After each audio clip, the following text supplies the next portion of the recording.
Ok. Bon, bonjour tout le monde. Alors attends, non, je vais la remettre. Voilà. Donc oui, bonjour, bonsoir ou bonjour avec le soleil. On peut dire bonjour, hein. C'est C'est vrai. Donc, avec l'invitation de Victory, donc je suis là aujourd'hui pour vous parler un petit peu du numérique, en tout cas le numérique au sein de... Alors, je parle surtout faculté, mais en fait, la faculté, je vais vous le présenter un petit peu. Au sein de la faculté, la place du numérique, nous, dans le service, comment on l'utilise et qu'est-ce qu'on fait en fait comme activité avec le numérique. Donc, en gros, le titre, je l'ai marqué, le numérique au service de la formation et de la prise en charge des patients. C'est un petit retour d'expérience, hein. Ah, je ne peux pas passer mon diapo là. Pourquoi il ne peut plus passer le diapo? Flèche ou l'espace, non? Non, Voilà. ni la flèche, ni l'espace. Ah, Ah bah, je vais faire c'est à bon. la souris, hein. Ah, Donc, je m'appelle Chantal Auduc. Je suis donc aujourd'hui praticien hospitalier au sein de la faculté de Clermont-Ferrand et du CHU. Avant, j'étais assistante hospitalo-universitaire et en même temps que du période où j'étais assistante hospitalo-universitaire, j'avais une activité également en ville, une activité de ville. Donc là, ça fait 2 ans maintenant où je suis exclusivement à plein temps praticien hospitalier au sein du service odontologie du CHU Estin qui fait partie donc de la faculté de Clermont-Ferrand. Alors, je vais vous présenter un petit peu les unités composantes de la faculté et du CHU, hein. Comme toute faculté, en fait, on a la partie universitaire et la partie hospitalière. Donc, la partie universitaire, donc l'UFR d'odontologie, est dirigée par le professeur Emmanuel Nicolas, qui est notre doyen. Et la partie clinique, la partie hospitalière, avec le centre de soins où les étudiants travaillent. On a également le laboratoire et dirigé par le professeur Thierry Orliaguet, qui est notre chef de service. Donc, vous avez un peu en arrière-fond, c'est l'image extérieure sur votre gauche, c'est le CHU. Le CHU en général, et sur la droite, vous avez la faculté plus le centre de soins. Donc, en fait, on est juste à côté du CHU, mais on n'est pas dans le CHU en lui-même en termes de bâtiment. Donc, l'université est composée de plusieurs éléments. On a 2 centres de recherche qui est rattaché à l'université, qui est le CROC et l'INSERM.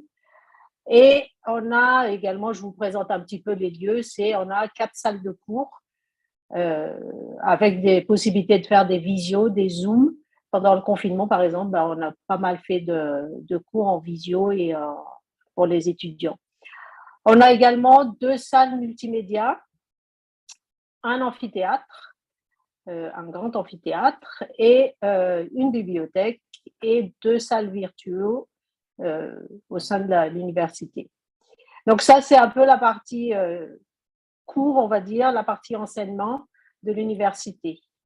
À côté de la partie enseignement, on a également donc des salles de travaux pratiques, hein. Donc, on a une grande salle de TP qu'on appelle TP fantôme, où les étudiants travaillent en simulation sur des fantômes et avec un poste central de démonstration.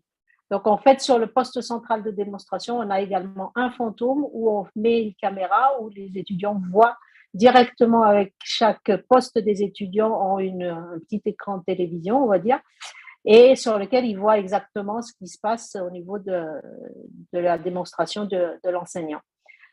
Donc, le numérique commence déjà là, puisque à partir de là, déjà, on enseigne à nos étudiants l'utilisation, la manipulation des caméras et de tout ce qui est partie numérique.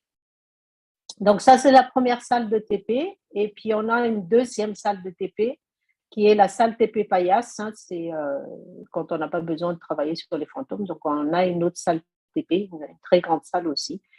Et on a également les salles de TP pour les TP de radiologie. En plus de ça, donc ça c'est la partie TP où on a deux prothésistes qui encadrent les étudiants qui sont au service en tout cas des enseignants et des étudiants. On a un plateau, donc là on commence le numérique aussi puisqu'on a la plateforme Virtuo Odonto. Donc c'est c'est une plateforme aussi où on imprime nos modèles, on imprime les dents, on fait tout en interne, c'est-à-dire qu'on a nos modèles imprimés avec les imprimantes 3D Formlab et les dents aussi sont imprimées au sein de la faculté. Bien sûr, on ne peut pas se passer complètement, pour l'instant en tout cas, de la plâtrière. Donc, on a une plâtrière puisqu'on apprend encore aux étudiants comment on coule les plâtres, comment on fait du plâtre. Et à côté de ça, il y a aussi la salle de travail.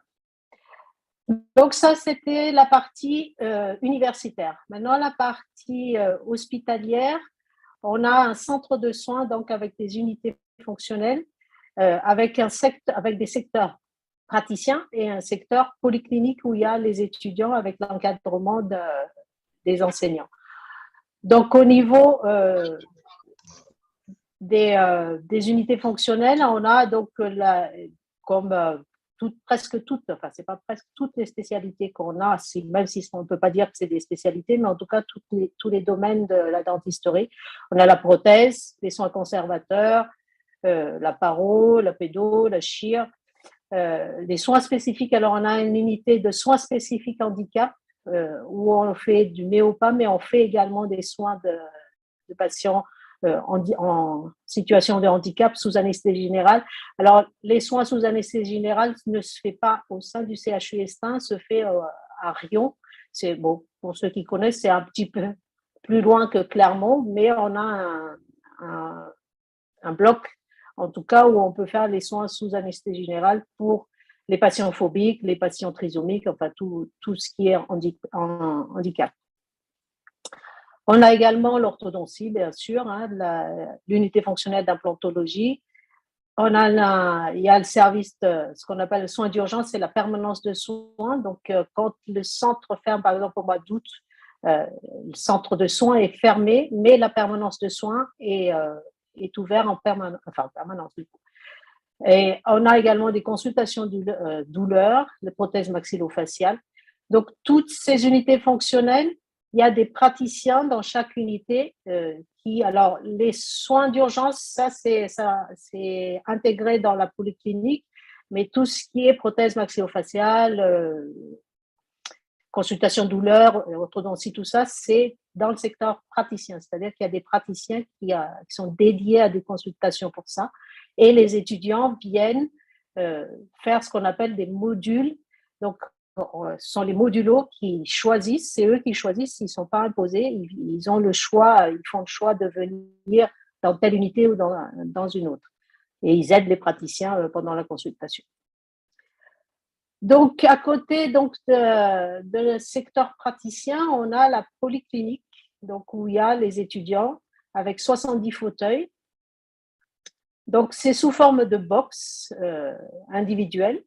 Enfin, il y a un grand box qui contient 8 fauteuils en tout, mais chaque fauteuil est individuel. Il n'y a pas de possibilité de voir d'un fauteuil à l'autre. C'est chaque patient, on va dire, est traité comme s'il était dans un cabinet.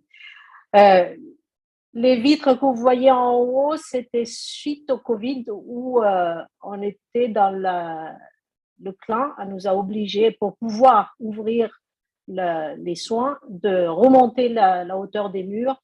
Et on a un système d'aspiration au sein de la polyclinique qui fait que l'air est renouvelé. Et du coup, ça permettait de travailler pendant la période du Covid. Donc, dans ces box, bien sûr, il y a les enseignants encadrants qui aident les étudiants, qui les guident également. Et puis, les étudiants fonctionnent. Alors, il y a un opérateur, en général, ils sont toujours, c'est pas la même année, c'est-à-dire que par exemple, un 4e année aura un 5e année comme assistant, on va dire, et inversement, un 5e année aura un 4e année en assistant. Ils travaillent pas tout seuls. Ils ont toujours un assistant avec eux. Donc, ils sont en binôme et ils s'entraident. Enfin, celui-là qui est en aide, il va chercher le matériel, voilà. Donc, une fois que cette petite présentation donc, du fonctionnement de la faculté est faite, donc, je vais vous parler maintenant un petit peu de l'activité numérique au sein du CHU, surtout, puisque la partie universitaire, c'est plus des travaux pratiques. Donc, le plateau technique au sein du CHU, comme vous voyez, on a un joli panel de caméras intraorales. On a l'ITERO qui est chez nous surtout utilisé par les orthodontistes. Donc, je dirais que l'ITERO, c'est pour ça que je l'ai mis un peu à part, parce que c'est une utilisation, en tout cas chez nous, exclusivement par les orthodontistes. On a la Trichep avec le Trios 4, le Medit, la I500. Donc, on n'a pas acheté la I700 parce qu'on a vu avec les représentants qui nous ont dit bon, vous n'avez pas vraiment utilité à acheter la I700, il n'y a pas grand-chose de différent. Donc, voilà, on est sur la I500. La première qui était dans le service, c'est l'Omnicam. C'est l'ancien, mais il fonctionne toujours. Hein, on arrive toujours à le faire fonctionner. Le PremScan, on a le PremScan également. Et on a le Carstream, le CS 3006. Et on est en cours d'acquisition, en tout cas le CHU est en cours c'est validé, donc on va dire qu'on est en cours, dans le courant de l'année, on va acquérir la Carstream CS 3008. Et toutes ces caméras, en dehors de l'ITERO qui est exclusivement à l'orthodontie, donc c'est, on va dire, fermé dans leur cabinet. Mais toutes ces caméras, comme vous voyez, on était obligé de faire un grand parking avec marqué tous les emplacements jusqu'aux prises. Les prothésistes nous ont fait ça parce que sinon, c'est une utilisation, en fait, c'est une utilisation en libre accès par les étudiants et également par les praticiens. Donc, on est un petit peu obligé de réglementer un peu le stationnement parce que sinon, il y en a partout. Donc, au niveau laboratoire, au sein du CHU, donc on a les salles de travail, hein, la salle de travail, salle de TP, où les étudiants viennent encore faire, on n'est pas exclusivement numérique, bien que on projette de tendre sur le 100% numérique, c'est-à-dire de l'absence totale de plâtre, l'absence totale de manipulation de plâtre. Mais pour l'instant, on a commencé parce que ce que vous voyez au fond, avec la petite vitre, vous verrez après à quoi ça correspond, mais au départ, c'était toute une salle de travail en plan de travail jusque là-bas au bout. Parce que bon, on était en cours, mais on n'avait pas encore tout le matériel qu'on a aujourd'hui. Donc, maintenant, on a réduit à 2 paillasses uniquement pour les étudiants et pour les prothésistes également, pour les aider et pour tout ce qui est montage, voilà. Et encore les parties pratiques. Donc, on a 3 prothésistes dédiés pour ça, donc pour aider les étudiants, mais également pour faire tout le travail numérique que vous verrez un peu plus tard, tout ce qu'on fait au sein du service. Donc, la salle que vous voyez au bout, donc, qui était anciennement les paillasses, hein, a été transformée donc, en salle de modélisation avec un scanner de table et il y a même un 4e, mais qu'on n'utilise pas pour la modélisation, mais il y a 3 ordinateurs pour les 3 prothésistes pour tout ce qui est modélisation et pour le travail numérique. Donc ça, c'est une salle exclusivement pour la modélisation. En termes d'usinage et en termes de laboratoire, du coup, au niveau numérique, donc on dispose de l'usineuse Wieland, qui est surtout utilisée pour la digital denture, mais on l'utilise également pour tout ce qui est in-décor, pour tout ce qui est usinage de disques. Ben, on a le CEREC, hein, puisque ça nous arrive régulièrement de faire des couronnes, des onlets, des choses dans la séance. Donc, les patients viennent, les étudiants font les préparations, prennent leur empreinte et dans la séance, ils vont poser les onlets, la couronne, enfin, grâce au CEREC. On a une usineuse Lyra également. Et on a ça c'est la dernière arrivée, c'est l'usineuse la DWX 42W, c'est la référence, hein, mais en gros, c'est une usineuse qui permet de faire 3 blocs, alors pas en même temps, mais en tout cas 3 blocs sans ouvrir l'usineuse qui continue d'un bloc à un autre. Et on est dans les projets d'acquérir la programme Mail, la PM7, qui est encore plus performant que la DWX. Donc ça, c'est toute la partie, on va dire, usinage du laboratoire. On dispose également de l'imprimante 3D à Formlab. Alors, c'est une petite pour l'instant qui nous permet de faire les guides shear. On est dans un projet, je ne peux pas vraiment vous en parler pour l'instant, mais d'acquérir des imprimantes beaucoup plus importants et beaucoup plus gros. Et bien sûr, puisqu'on fait dans la séance, il arrive de faire dans la séance, ben on a le four céramique pour le glaçage des céramiques. Alors, ça, c'est donc tout le matériel qu'on dispose en termes de plateau technique au sein du CHU, qui est donc fait partie également de la faculté. Et qu'est-ce qu'on fait avec tout ça? C'est bien joli d'avoir tout ça, mais qu'est-ce que nous, on fait avec tout ce matériel? Donc, en fait, on a 3 grands domaines. On a la digital denture, pour tout ce qui est prothèse complète, prothèse amovible. Et on a le dental system pour tout ce qui est prothèse fixe, les prothèses sur implant.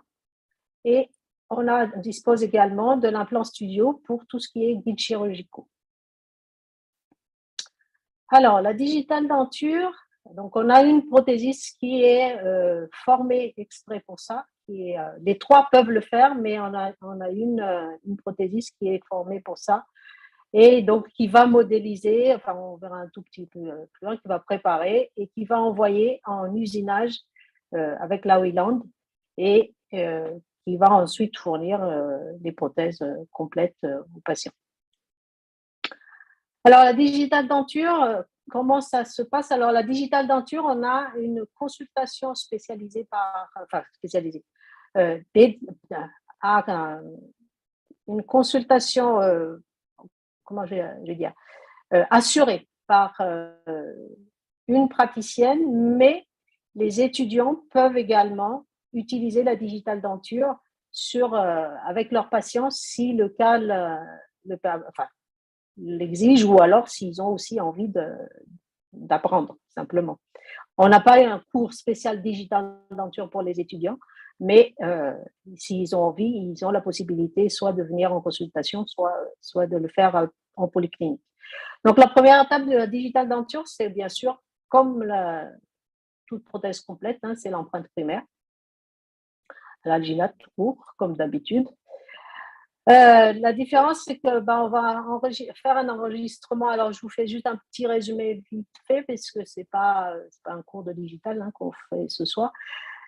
On va prédéfinir un pré-rapport interarcade, en fait, grâce au centric tray. Donc, on met un silicone, on prend l'empreinte maxillaire, on définit à peu près, on remet un silicone en dessous et on définit à peu près, on guide le patient pour voir à peu près avoir une estimation du rapport interarcade, de la DV en même temps.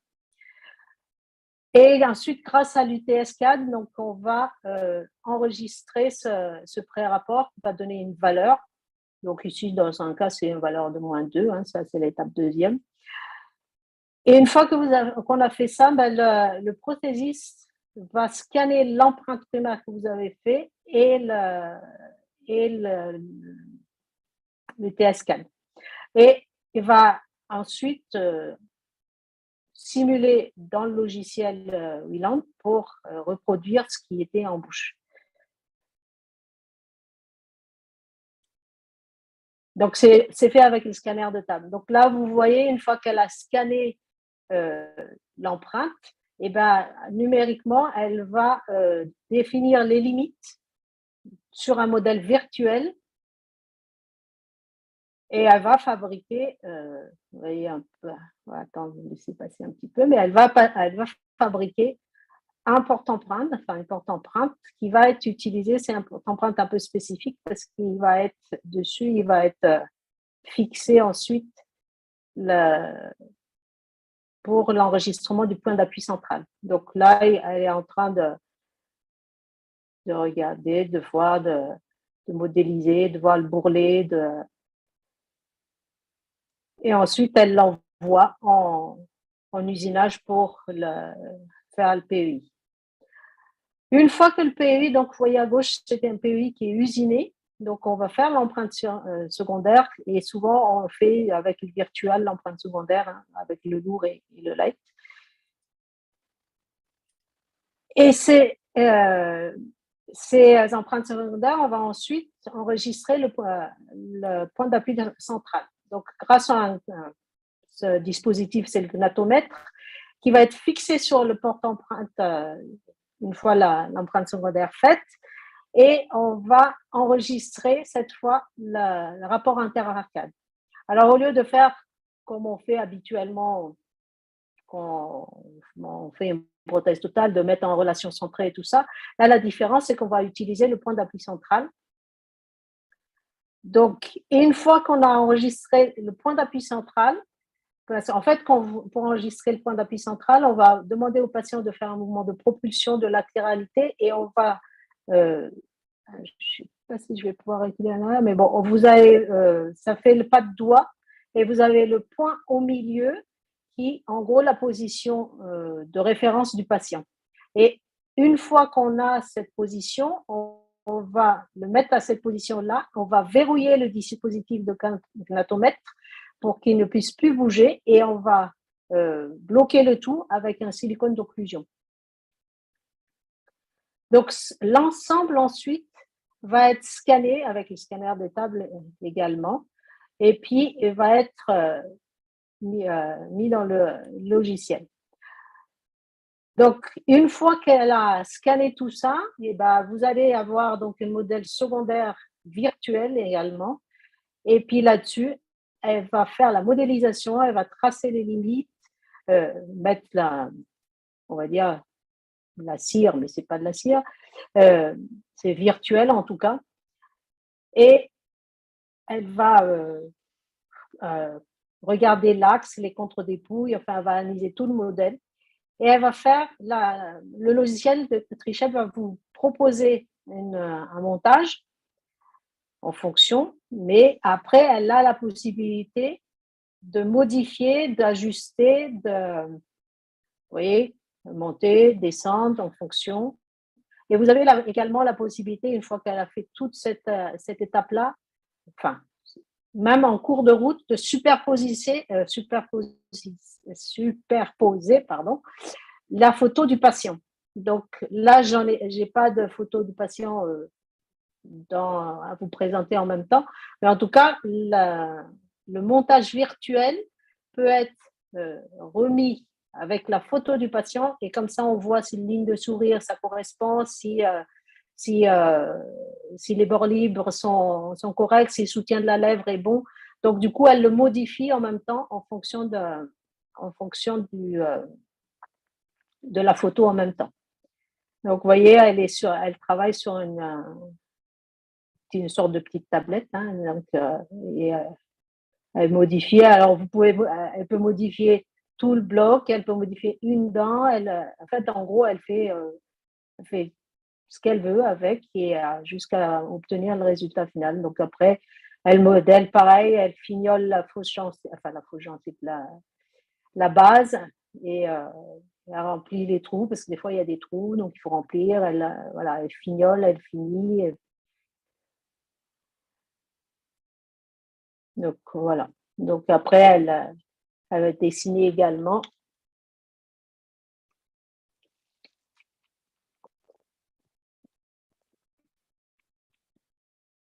Les coller et tout. Donc,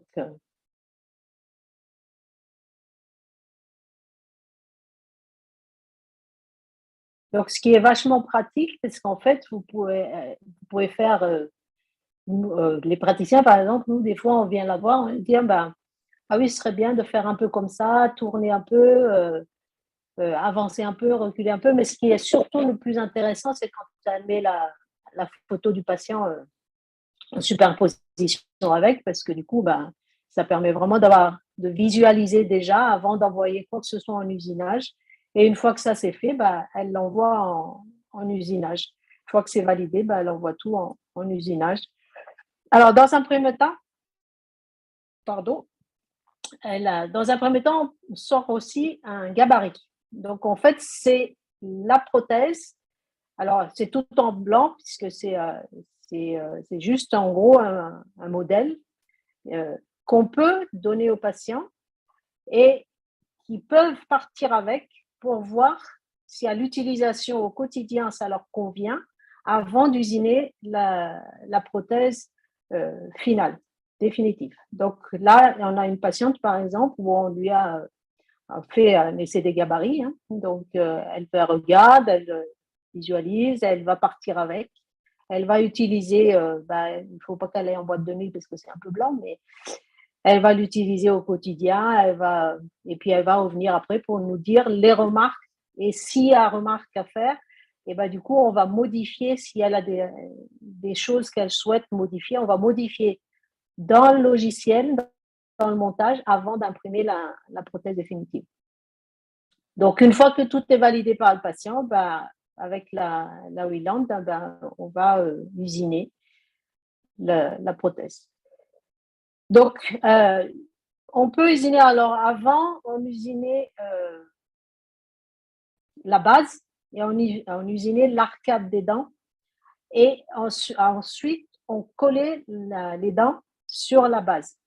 Aujourd'hui, on a la possibilité avec le double disque de Evotion d'usiner le blanc et le rouge en même temps. Donc, ça fait tout, c'est un peu plus solide quand même que le bloc de dents collé sur la base. Donc là, vous voyez l'usinage qui se fait au sein alors, c'est un usinage à sec et qui se fait et en général, elle met, je crois que c'est, je vais vous raconter des bêtises, mais je crois qu'elle met bien 1 heure d'usinage à chaque prothèse. Voilà. Donc, voilà, donc une fois usiné, ça donne ça. Ça donne la prothèse un peu, vous voyez toute la ligne de tracé d'usinage, hein, donc ça c'est brut. Et ensuite, elle va polir, elle va fignoler. Alors ça, il n'y a encore pas la possibilité de faire autrement que de l'utilisation des fraises et la main du prothésiste, elle est encore là en manuel. Alors, pour la digital denture, donc on peut l'utiliser, on l'utilise en tout cas pour la prothèse conventionnelle, c'est-à-dire la prothèse totale normale pour quelqu'un qui va être appareillé d'une prothèse complète haut et bas ou juste d'une prothèse complète. Mais on l'utilise également, la digital denture, dans le cadre de l'implantologie. Donc là, dans ce cas-là, on a fait un duplicata de de la prothèse du patient et qu'on a utilisé en porte-empreinte du coup. Et c'est le même principe, hein, on a enregistré le point d'appui central. Voilà. Donc, vous voyez, ce que je disais, c'est le petit pas de doigt. Alors, je ne sais pas si vous voyez ma souris, mais là, ici, avec les petits pas de doigt, latéralité, propulsion, et vous avez le petit point, ce qui est le point d'appui central. Donc, une fois qu'on l'a mis dessus, on va bloquer avec le silicone, hein, ce que je vous explique. Alors, on a également au sein du service le Mojo.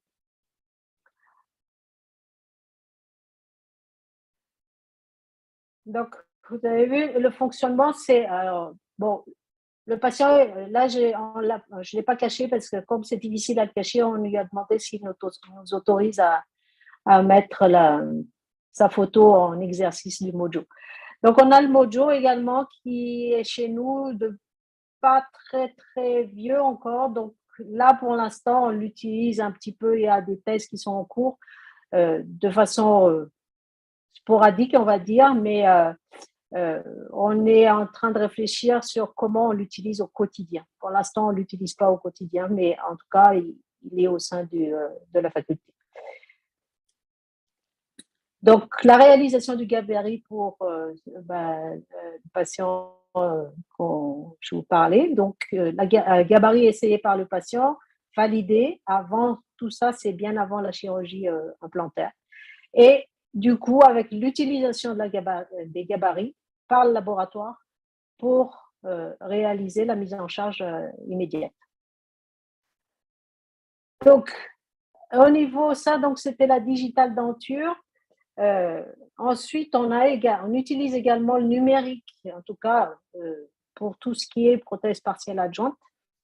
Donc, le principe, il est on fait une acquisition, hein, on fait une empreinte en bouche avec une caméra ou une numérisation des modèles. Après, on fait la conception, pareil, de façon numérique, hein, avec le logiciel. Par contre, et après, on passe à la fabrication. Par contre, pour nous, la fabrication, pour l'instant, ça ne se fait pas sur site, parce qu'on n'a pas l'usineuse pour ça. Donc là, on a un petit cas clinique d'un édenté encastré, hein, où on a pris l'empreinte et on obtient les modèles virtuels. Donc, sur le modèle virtuel, une fois on modélise le tracé de châssis, on voit les limites, on supprime tout ce qui est pas nécessaire.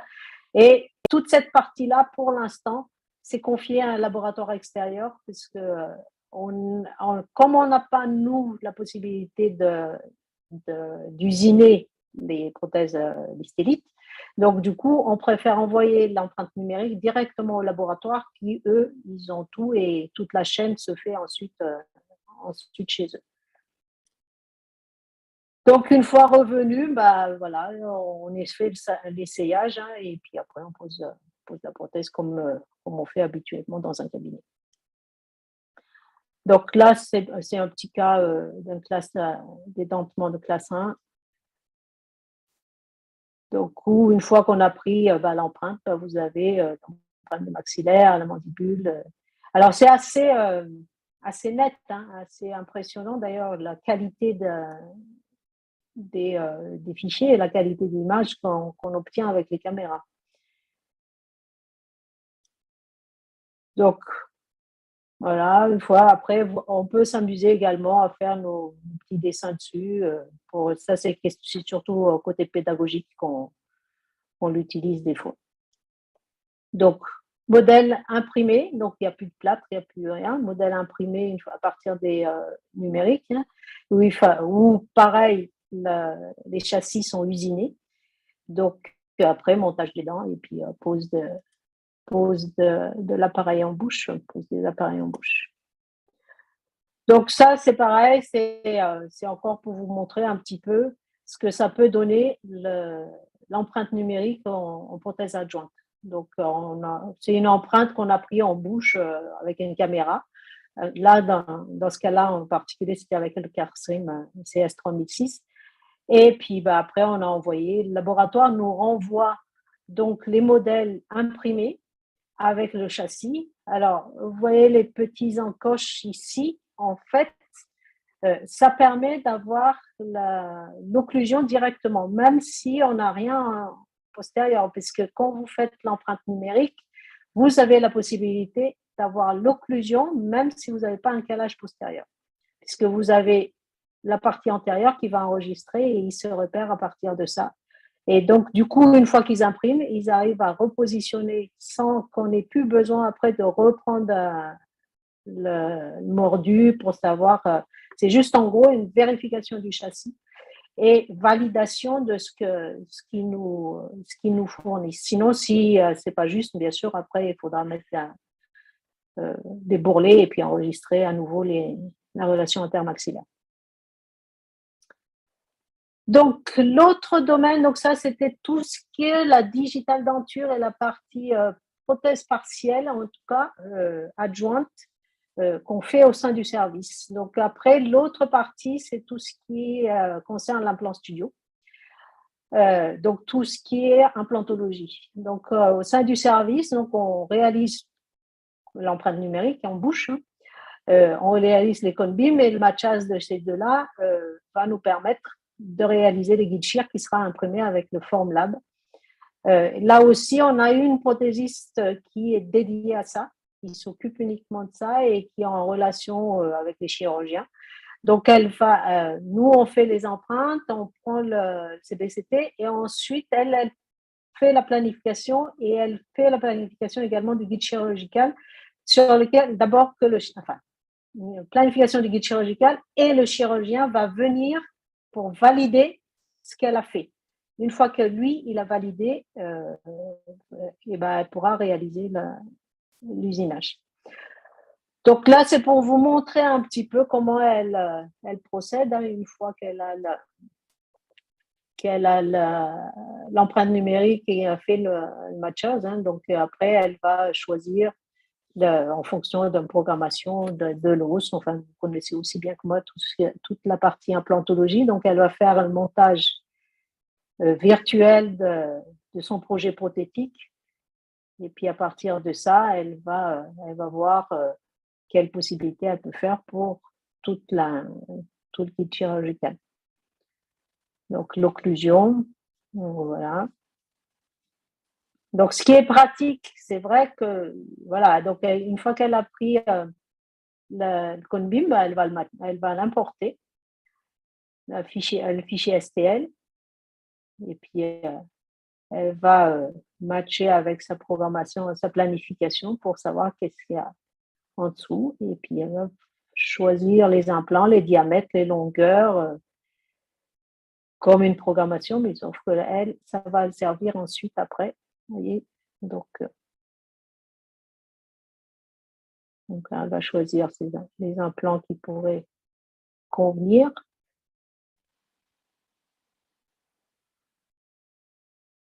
Donc, toute cette préparation-là, elle le fait toute seule. Toute cette programmation, c'est juste la prothésiste qui le fait. Et une fois qu'elle a fini sa programmation, elle demande au chirurgien de venir valider, qui peut lui éventuellement corriger certaines choses qui ne convient pas ou changer d'implant ou peu importe. Et après, une fois que le chirurgien a validé, eh ben, elle va fabriquer son guide chirurgical.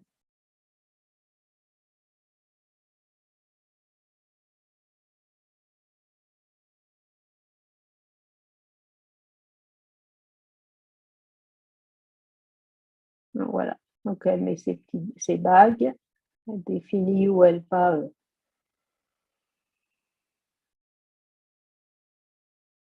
Donc, tout ça se fait exclusivement au sein du service. Il n'y a rien qui sort à l'extérieur.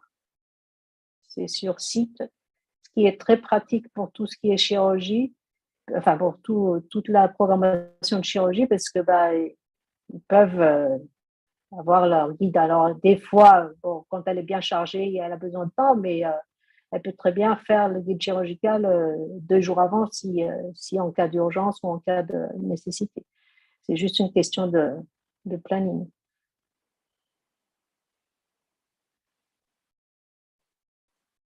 Donc là, elle met les barres pour renforcer ses guides, elle met ses fenêtres de contrôle.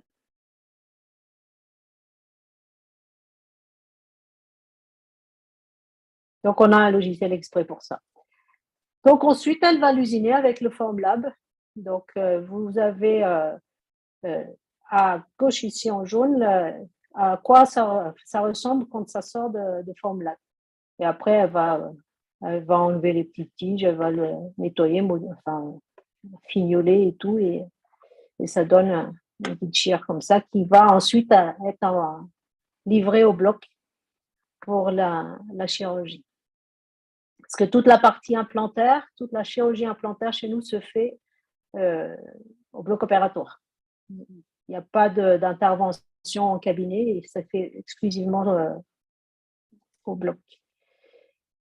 Donc, ça, c'est un peu le patient que je vous ai montré tout à l'heure où on a fait le gabarit. Donc, voilà, où on a la superposition de sa prothèse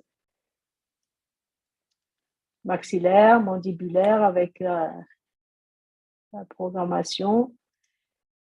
Et une fois qu'elle a fabriqué le kit chir, en chirurgie, voilà. C'est donc utilisé en guide chirurgical au bloc opératoire.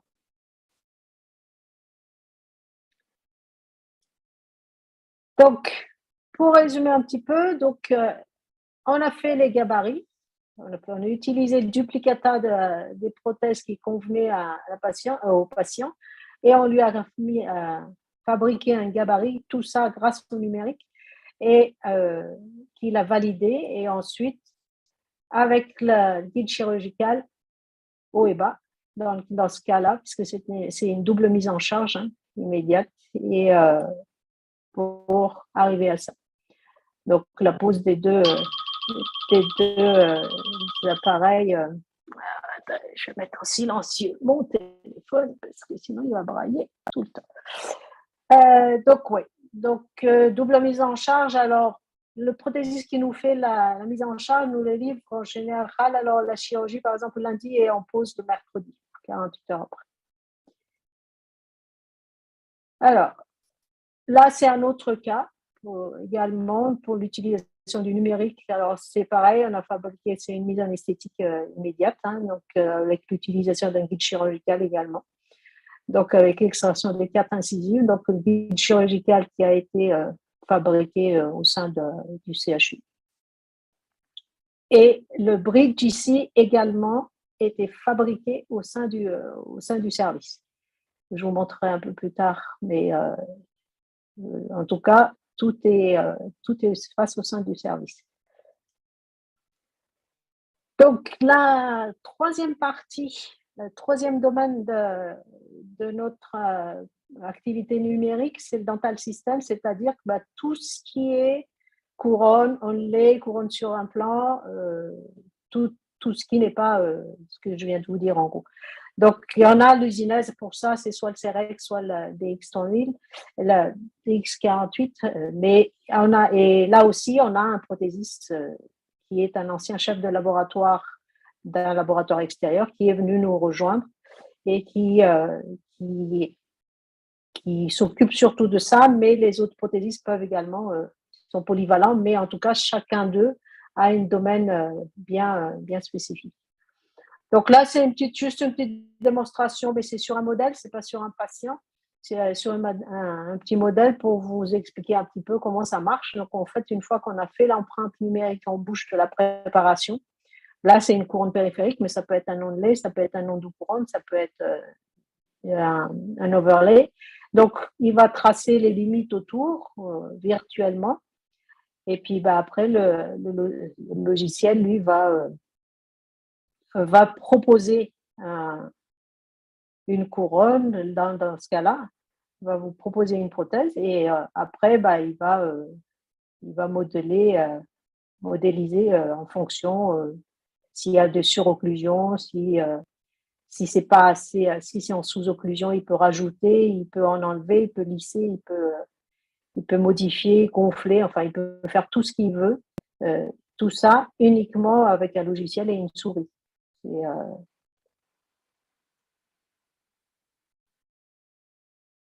Donc, ça analyse également les axes d'insertion. Si voilà, ça permet de faire plein de choses.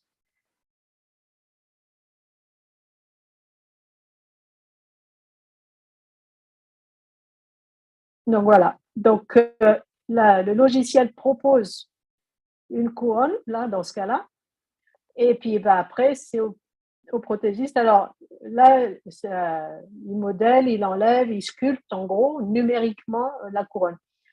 Le prothésiste le fait, mais des fois aussi, ça nous arrive, nous, praticiens, de le faire nous-mêmes quand vraiment la charge de travail des prothésistes est trop important.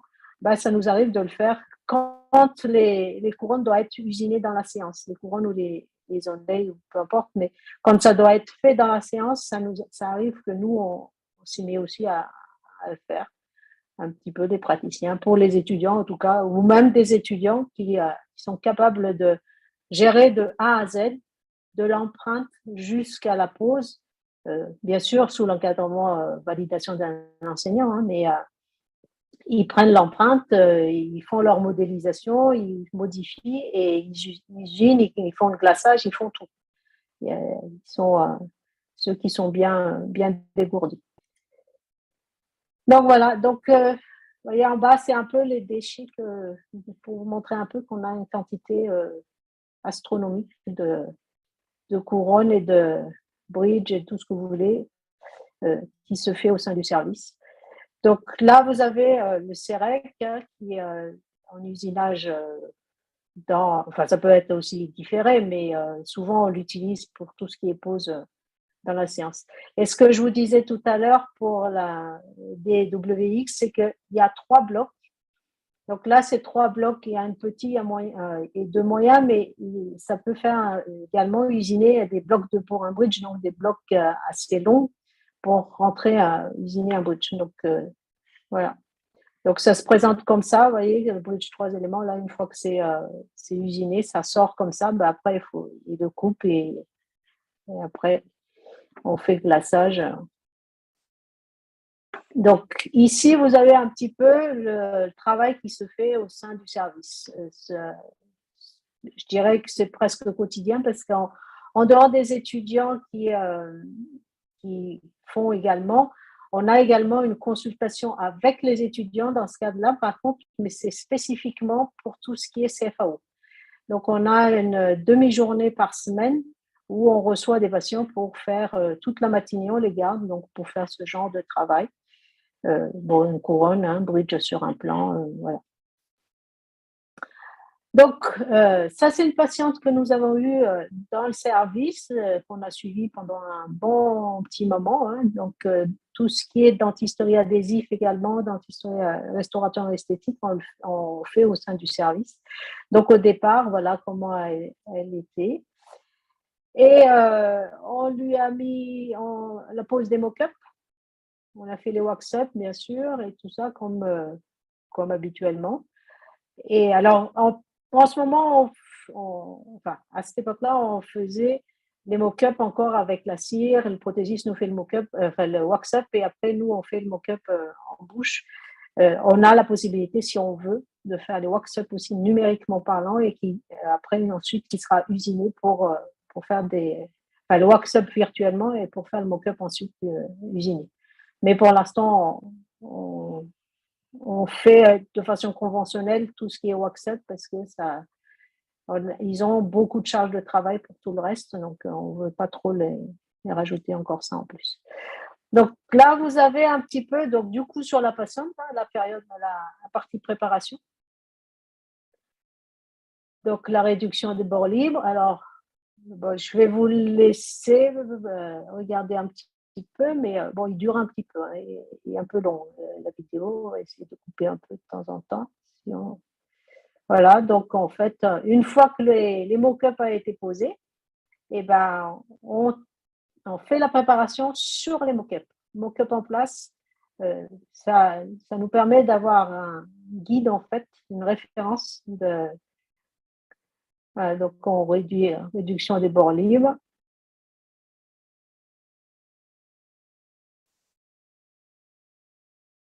Vérification d'occlusion. Ensuite, on va le réduire.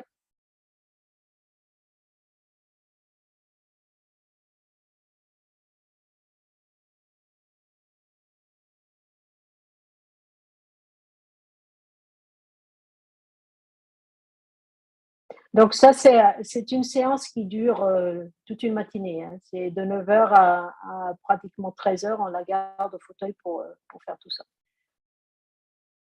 Donc ensuite, on va faire la préparation de la face vestibulaire.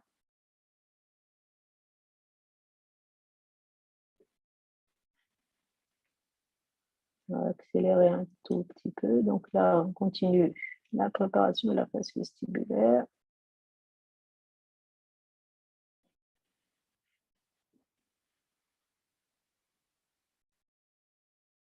Alors, c'est des fraises qui sont fraises spécifiques CFAO qu'on utilise avec une jauge au bout qui nous aide à vous avancer un petit peu. Bon. Et bien, une fois que voilà, la patiente avant et après, mais je vais essayer. Voilà. Attendez.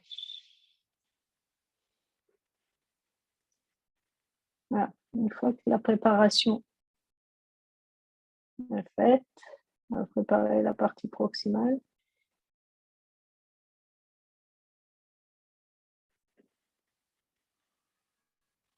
Voilà. On va enlever les petits bouts. Hop. On va faire la préparation de la partie proximale.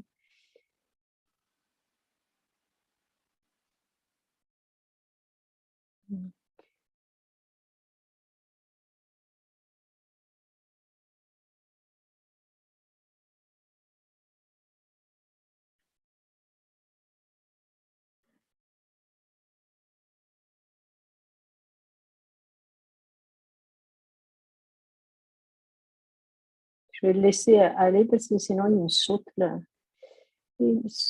le diapo.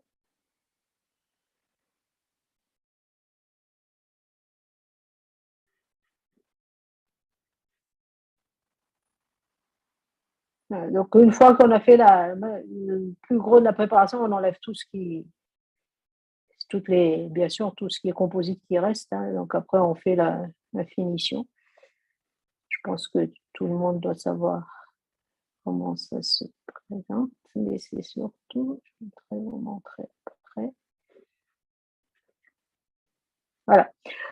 Donc, là, c'était à l'époque où on avait encore le Trichep, la Trios 3, mais là, maintenant, on a le Trios 4. Donc, voilà, prise d'empreinte qui se fait assez rapidement. Une fois qu'on a il y a un degré d'apprentissage, hein, mais ça va assez rapide. Une fois qu'on a compris comment on doit tenir, comment on doit, sur quel circuit on doit passer la caméra pour pas qu'elle se perde, vous gagnez rapidement pour une couronne. Toute seule, vous mettez 5 minutes. Hein. C'est guère plus. Le plus long, c'est d'installer le patient et d'installer tout le matériel, mais la prise d'empreinte en lui-même, elle est très, très rapide. Il y a juste une chose dans le numérique à l'heure actuelle, en tout cas, nous, ce qu'on voit, c'est que dès qu'il y a, c'est que sur les parties dentées, s'il y a des repères, ça va très, très vite. Par contre, dès qu'on est en zone édentée, dès qu'il y a un édentement assez important, certaines caméras ont un peu du mal à se repérer, et d'autres fonctionnent pas mal. Mais en tout cas, je pense que c'est un point que les fabricants amélioreront dans les mois et les années à venir. Voilà. Donc, une fois que vous avez pris la préparation, vous prenez l'antagoniste, vous prenez l'occlusion et vous avez votre fichier complet. Donc, voilà la patiente avant et voilà la patiente une fois terminée. Alors, bon, il y a des choses qui sont à refaire, hein, qui sont en cours, enfin, qui a été fait après, mais donc avant et après. Alors, une autre chose, notre type de prothèse également qu'on fait, c'est l'endocouronne. Alors, je ne sais pas si tout le monde sait ce que c'est l'endocouronne, mais en tout cas, c'est la couronne sans in-décor. L'utilisation de la chambre pulpaire et pour faire en collage en fait les couronnes. Donc ici, vous avez la préparation, l'endocouronne sortie de l'usinage, qui est violette avant glaçage, hein, et avec un petit essayage. Et ma souris. Et une fois là, vous avez un petit polissage, un petit finition, glaçage, maquillage et avant, et une fois posé en bouche. Donc ça, c'est une activité qui est régulière chez nous tous les jours. Il ne passe pas une seule journée où on n'en fait pas. Et en tout cas, c'est surtout une activité des étudiants. Les étudiants sont très habitués à faire ça. C'est presque systématiquement, on fait donc, dès que l'indication se pose, on ne fait plus d'in-décor, on passe directement en endocouronne. Et ils font tous du numérique pour faire ça. Alors, l'in-décor, également, on le fait au sein du service. Ça nous arrive d'envoyer quand même à l'extérieur quand on est en surcharge de travail, mais dans la majorité des cas, on fait ligne des corps en fibre de verre.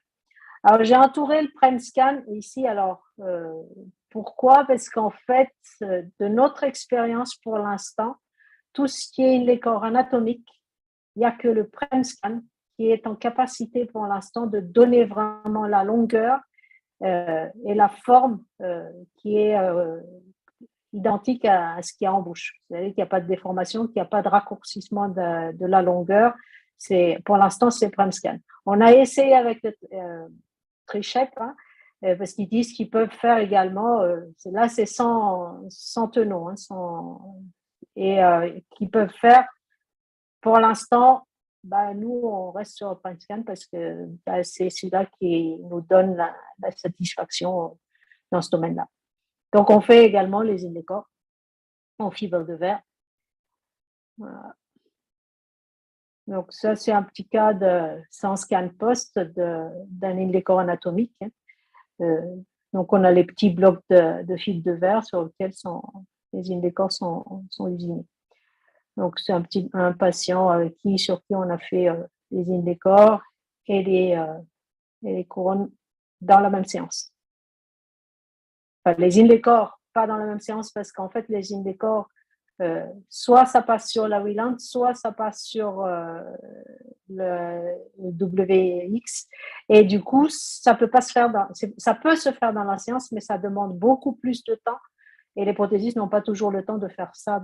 Ils n'ont pas que ça à faire. Donc, du coup, par contre, une fois que les corps est posé, les couronnes sont faites dans la séance. Donc, avec le Trichep, par contre, on a essayé l'anatomique, mais du coup, là, en ce moment, on fait uniquement avec des scans post. Donc, le principe, c'est de mettre, en fait, comme quand vous faites des empreintes conventionnelles, hein, vous mettez votre tenon en place et puis prendre l'empreinte numérique qui sert pour fabriquer votre ligne des corps ensuite. Donc là, c'est un cas d'un patient qui est en cours en ce moment avec, alors vous voyez à gauche, c'est les mock-ups qui ont été pris en empreinte numérique et mock-up en place avec une empreinte numérique et en bas l'antagoniste. Pareil, il y a des mock-ups en bas aussi. Et puis, on l'a enlevé une partie de son mock-up pour pouvoir faire les in-décors qui sont en dessous et puis voilà. Et l'occlusion et puis in-décor.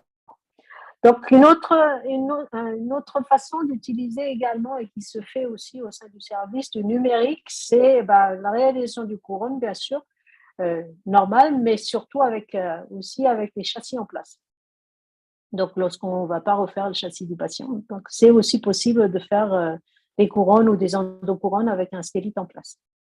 Donc, le principe, il est de faire l'empreinte numérique de la préparation. Ensuite, en fait, vous demandez un scan supplémentaire et vous faites une empreinte de scan supplémentaire avec le stélite en place.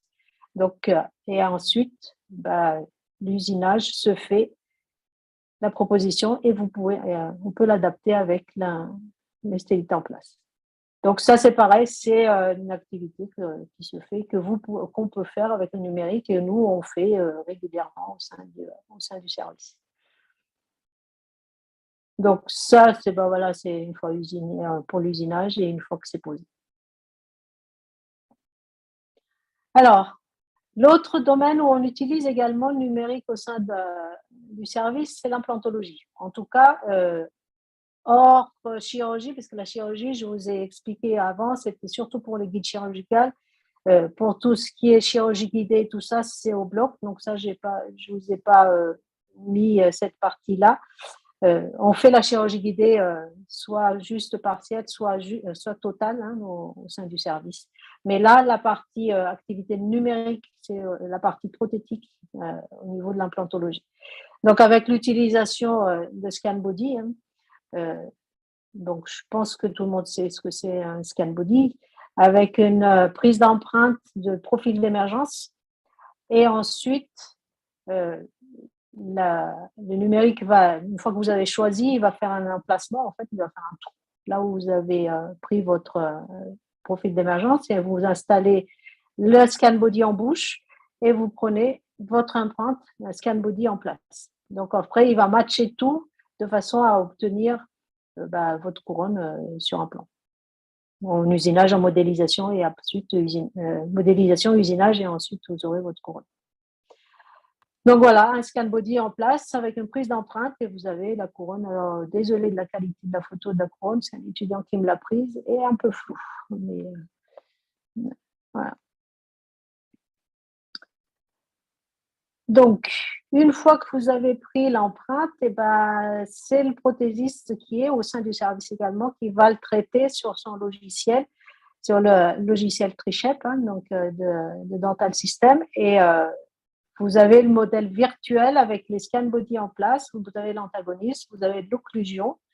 Et à partir de ça, le laboratoire, lui, va choisir un scan body virtuel dans son catalogue pour matcher avec ce que vous avez pris et pour pouvoir ensuite choisir l'analogue d'implant qui va avec. Et voilà. Donc, et ensuite, pour pouvoir modéliser la couronne quand c'est en direct implant. Sinon, vous pouvez également travailler pour avoir les piliers. Donc là, avec les axes d'insertion, le logiciel analyse tout. Donc voilà. Donc vous avez les analogues qui ont été choisis en fonction du scan body que vous avez utilisé, du diamètre de l'implant et tout. Et donc tout est virtuel, il n'y a rien de coulé, tout est numérique. Donc là, c'est le travail des piliers par le prothésiste, bien sûr, sur l'ordinateur.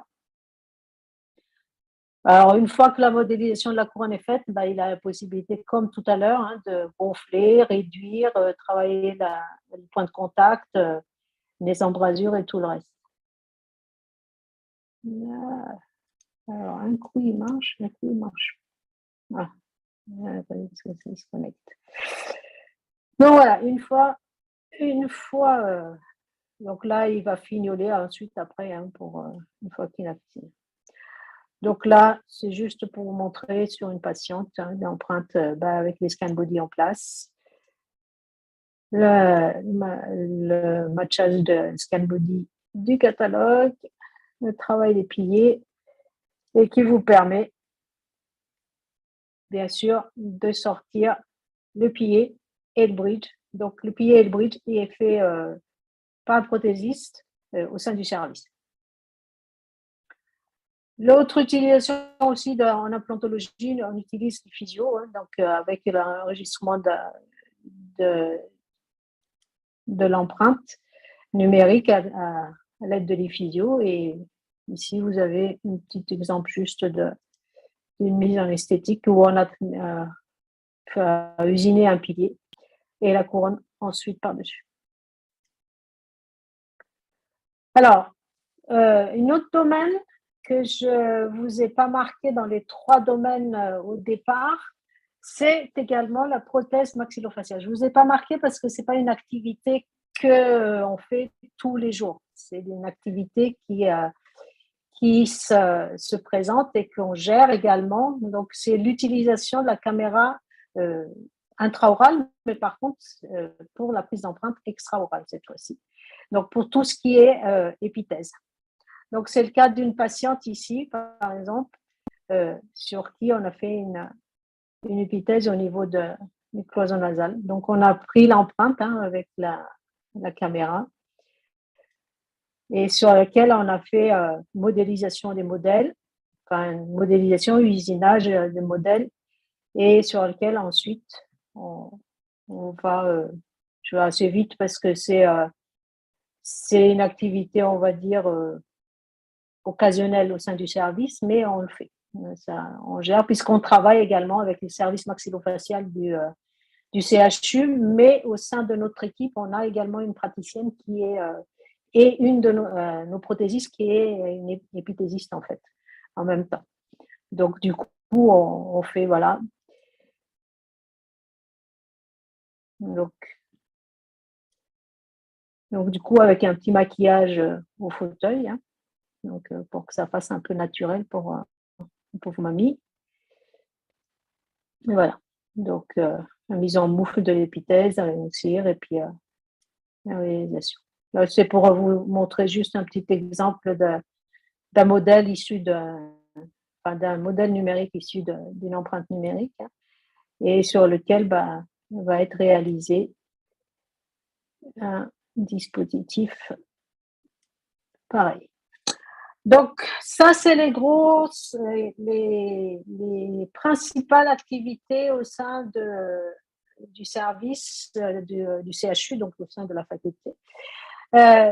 Ici, je vais vous parler un petit peu de l'investissement également que la faculté met dans le numérique, puisqu'on a un projet qui est c'est pas un projet, enfin c'est un projet mais qui est déjà en place, c'est le 3D Oral Twin.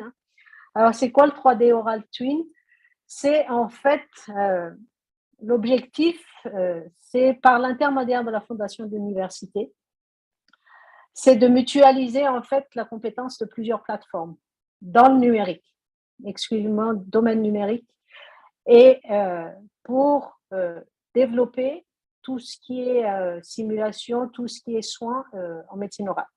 Donc, on a 3 plateformes actuellement, qui est le Virtuo Odonto, le Pronom et le Créatif, hein, ces 3 plateformes numériques qui ont chacun leur particularité et qui ont un projet commun, en fait, d'acquisition de matériel, de développement, de recherche et de tout ce qui est usinage, en gros, tout ce qui concerne le numérique, et qui également pour faire des recherches au niveau des procédures et en vue pédagogique, mais également sur tout ce qui est évolution du numérique.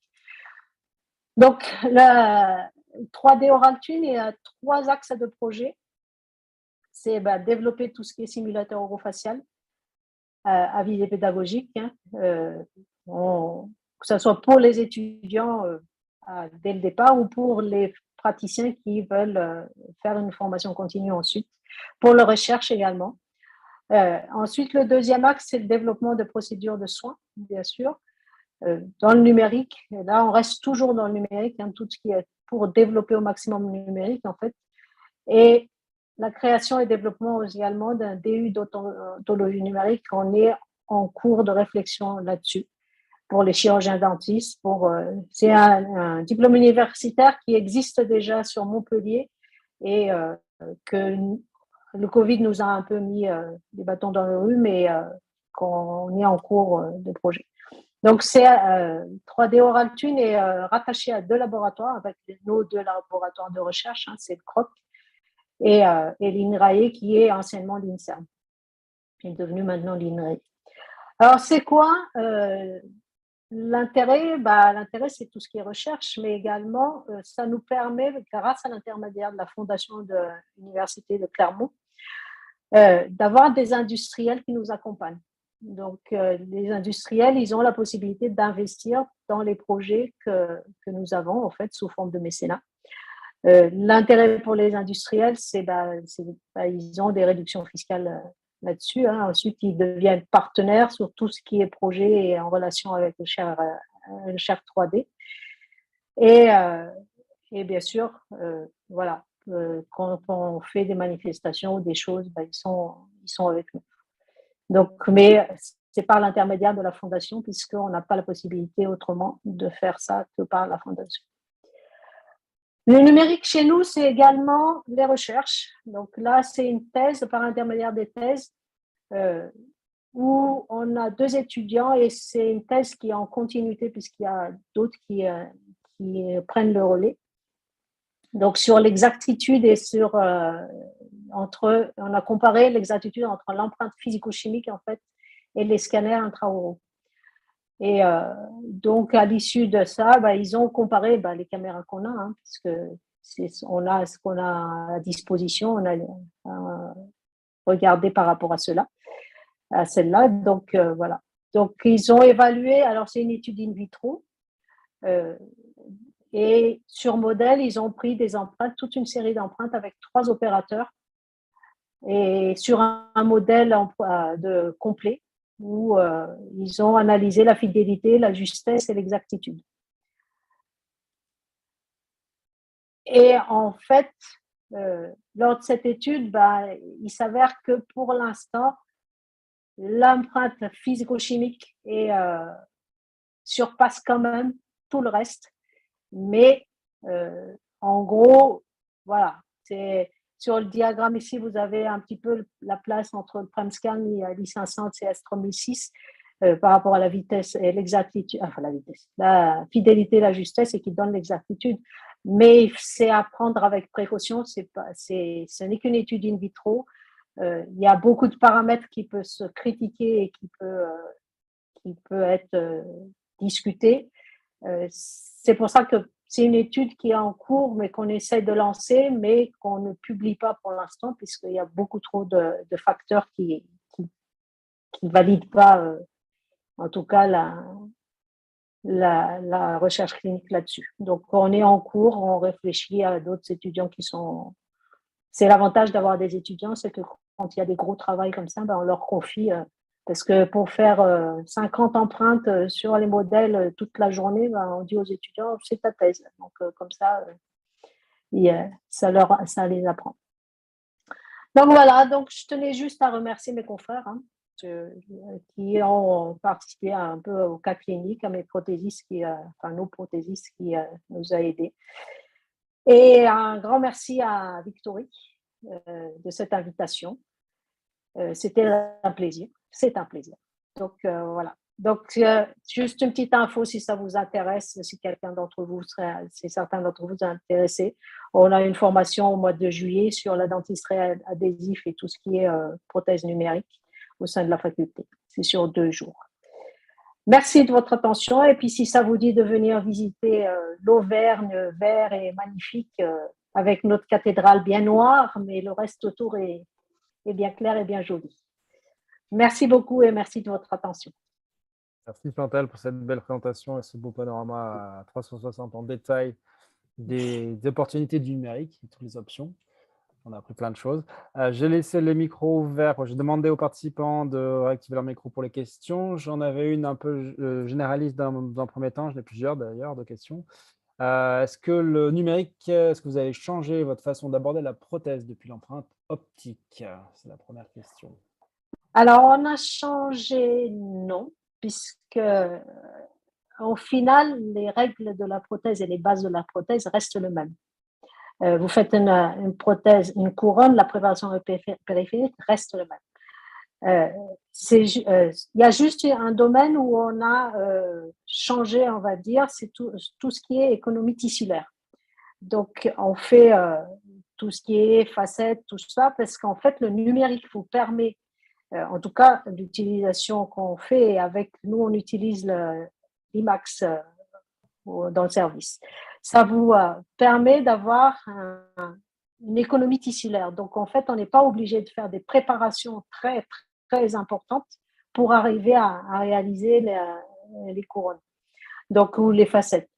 Pareil pour les endocouronnes, le numérique, par contre, là-dessus, nous a aidé parce que la précision est beaucoup plus efficace, on va dire.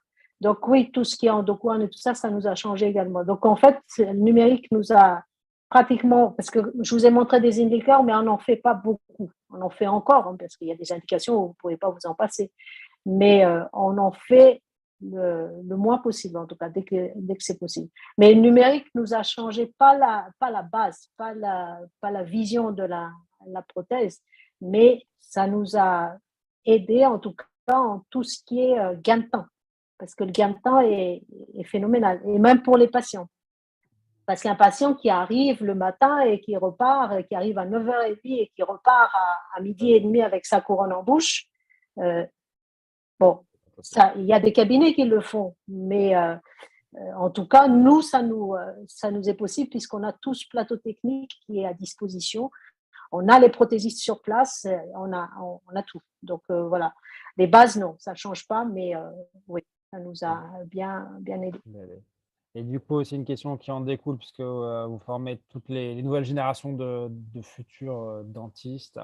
Est-ce qu'ils savent encore prendre des empreintes traditionnelles? Est-ce que ce n'est pas un point difficile dans les choix de cabinet où ils vont s'installer rapidement, quoi? Il y en a qui sont ouais. encore classique en empreinte numérique, etc., Très, etc. très, très bonne question. Et je dirais, je suis une numérique convaincue. J'ai mon prédécesseur, enfin mon prédécesseur, oui, puisque j'ai pris son poste, puisqu'il est parti à la retraite, le professeur Jean-Luc Verune, qui euh, est un fervent numérique, mais fervent numérique à un point qu'il ne voulait plus que les étudiants fassent autre chose que le numérique.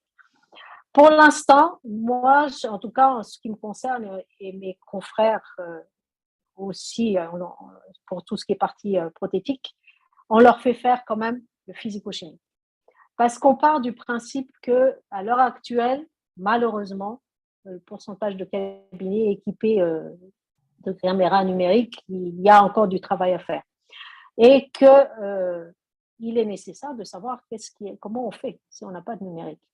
Donc, nos étudiants savent faire du physico-chimique, mais je vous avoue que dès qu'ils ont la possibilité de dire je peux faire avec l'empreinte numérique, ils vont dans l'empreinte numérique. Donc, des fois, on les force, enfin, on les force entre guillemets, parce que c'est nécessaire. Parce que même si, comme je leur dis, même si vous avez le numérique au cabinet, le jour où vous avez une panne, comment vous faites? Si vous ne savez pas comment on fait, il faut savoir le faire. Donc, pour pouvoir se retourner, pour pouvoir aussi faire les choses des fois, parce qu'il y a des indications, par exemple, tout ce qui est limite très, très infragingivale, vous ne pouvez pas l'avoir au numérique. On a essayé, des fois, on a fait, refait, on se casse la tête, mais on finit par physico-chimique. Parce que le numérique est très précis, mais dès que vous avez la préparation avec la gencive, si vous voulez mettre un fil dentaire, un fil de rétraction, des fois, non, ça passe pas. Il n'arrive pas. Il y a encore des limites. Le numérique, il y a encore des limites.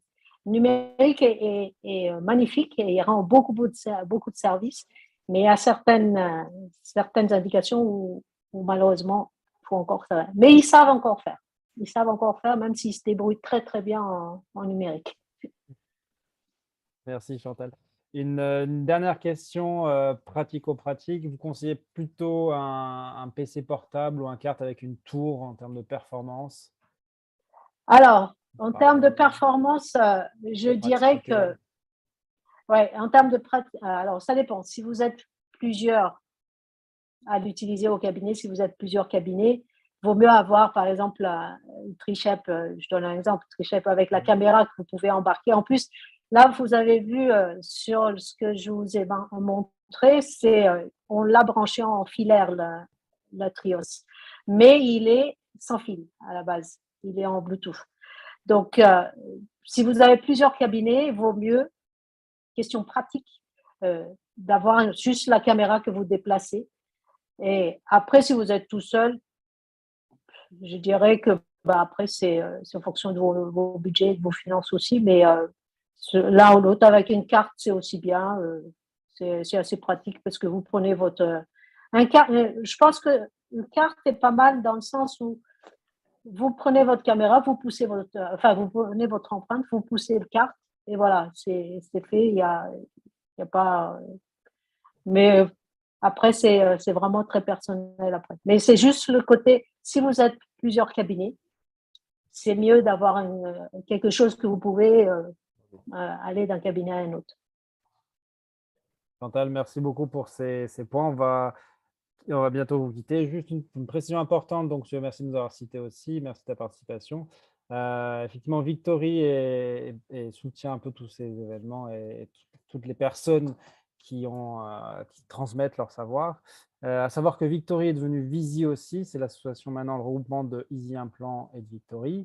Et chez Visi, on a maintenant plusieurs possibilités, notamment en numérique, c'est-à-dire avoir le dynamic abutment, c'est-à-dire que c'est des prothèses, des pièces prothétiques pour tous vos implants. Ça, c'est une première chose. Et effectivement, on développe aussi un partenariat avec la caméra Mac 2 de chez Opera. Donc, c'est, comme a dit Chantal, elle allie effectivement cette technologie de pointe et surtout, il n'y a pas d'investissement supplémentaire pour le laboratoire. La pièce à main est aussi très légère, donc pour accéder vraiment en fond de bouche, pardon, excusez-moi. Et on a essayé de développer ce partenariat parce qu'il nous semble pertinent. D'ailleurs, Chantal, on espère te la faire assez rapidement. Et tout ça pour Avec plaisir. un Hein. tarif vraiment très très correct. On a moins de 21 000 euros. Donc voilà, pour une première caméra au cabinet, c'est vraiment, ça me semblait très pertinent. Et si vous avez besoin justement d'un accompagnement, de passer au numérique ou de réinvestir dans une autre caméra, toutes nos équipes commerciales Visi sont disponibles dans votre région. Donc n'hésitez pas à aller sur le site internet Visi et voir l'équipe technico-commerciale, excusez-moi, qui sera à votre disposition pour vraiment faire un petit audit et voir les besoins au sein de vos cabinets. Voilà. Ben, merci encore à tous les participants et à toi encore Chantal pour cette très belle Merci. présentation. Merci Et à puis tout le monde. bientôt Hein. sur Merci de Clermont, votre. à Nice, je ne sais pas. Ben voilà, à J'espère très que tu viendras bientôt nous et voir. avec plaisir en tout cas. C'est Que gentil. ce soit à Nice ou au soleil ou Soleil. en En Auvergne. Auvergne, il y a du soleil, Aussi, il y regarde la a le photo. soleil aussi. Ouais, voilà. Merci beaucoup. Merci tout le monde de votre écoute.